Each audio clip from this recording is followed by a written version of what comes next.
Welcome to our tutorial on how to count unique numeric values in a range.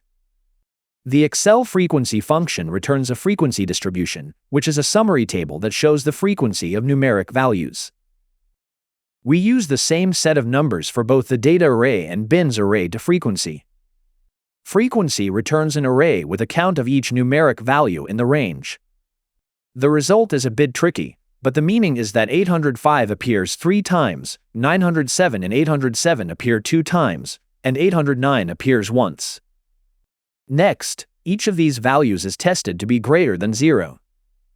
The result is an array like this. The array contains Boolean values. Each true represents a unique number in the list.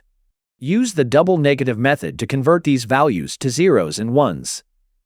Finally, the sum function adds these values up and returns the total, which in this case is 4.